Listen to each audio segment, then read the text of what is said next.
All right, back to Adam Smith. He had it right. Wealth of Nations, 1776. Today's his birthday, or his baptism day. We don't know when he was born, but June 16, 1723, 300 years ago. Not even I was there. And growth is the only way to get out of poverty. Joining us to comment on that is Kevin Hassett, former chair of the Council of Economic Advisors during the Trump administration, and author of The Drift, Stopping America's Slide to Socialism. So here's Kevin, in effect, implicitly defending Adam Smith. Stop the slide to social. Redistributionism won't work, Kevin Hassett. Adam Smith made that very clear, did he not? Yeah, it's astonishing that he not only made that clear, and it really is astonishing that it was 300 years ago, but he also said that if you try to fix it with government, then inevitably you're going to have a totalitarian, basically socialist government. And so he saw through to basically everything that we experienced over the last 300 years. I think that it's fair to say that if socialists didn't run our universities, and I write a lot about that in The Drift, that people would recognize that Adam Smith is the most important thinker maybe of all time. And I'm not going into religion, of course, but who had a bigger effect on society, on the earth, right now, Newton or Adam Smith, or Einstein or Adam Smith? It's close, right? Because he's absolutely shown us how to deliver prosperity to people. And when he wrote the book, 20% of people in England were unable to work because they were malnourished. And now, basically all around the world, almost everybody has enough food. 1776, that was when The Wealth of Nations was published, as you know. But Thomas Jefferson and Ben Franklin and other founders communicated with Adam Smith. There's lots of evidence that they exchanged letters and so forth. I don't know if Ben Franklin actually met him or not. He may have. I can't remember all my history.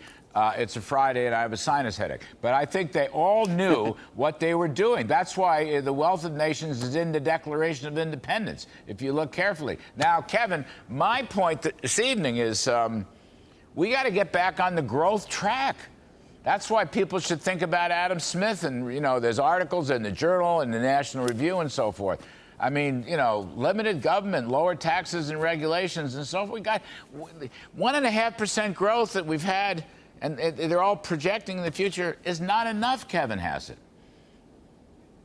Right, it's not enough, and basically our country is going to go bankrupt if we don't get back on a growth path. And the thing that I found most interesting about reading the article in the Wall Street Journal about Adam Smith today is that basically his heirs inherited no money, even though he was a very wealthy man, because he gave his money away to poor people. He cared about workers. He cared about ordinary folks, not rich capitalists. And that was why he wrote the book, right? And so the fact is that if you think back to the policies that you and I pushed when we were in the White House in the previous administration, then we talked always about workers, just like Adam Smith did, and we delivered. We gave workers a $6,000 pay hike with the tax cuts. And so now Joe Biden is out there reversing all those policies, pursuing socialist policies, and we've had 25 months in a row of declining average hourly earnings, right? And that's exactly what Adam Smith saw 300 years ago would happen.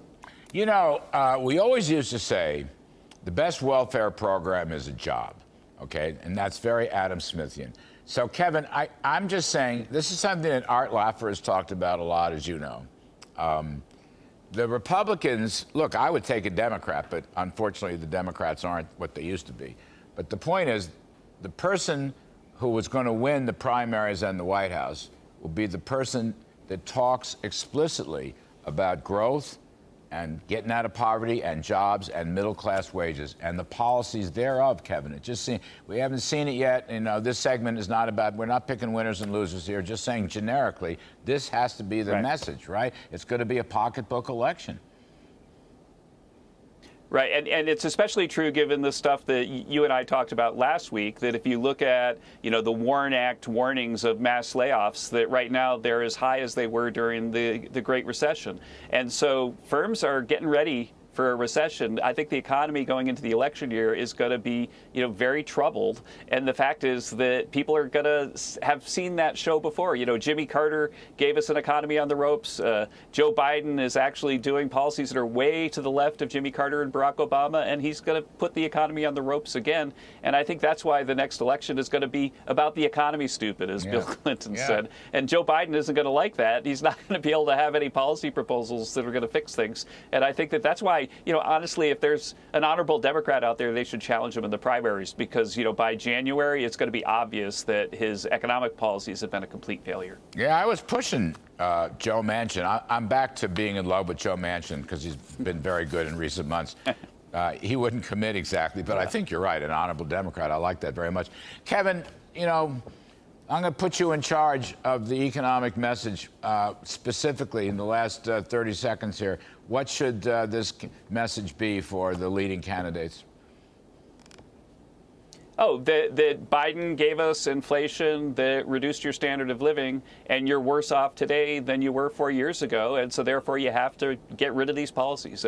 So I think that the old question, are you better off now than you were 4 years ago? If you are, you should vote for Joe Biden. Joe Biden's not going to get a lot of votes. And to get out of this mess, 1, 2, 3, 4, 5 steps? Tax cuts have to be made permanent, and we need to go further. The corporate tax cuts worked, so we should take them even farther south. I'd say taxes and regulations, I think people understand that. Small business people understand that particularly.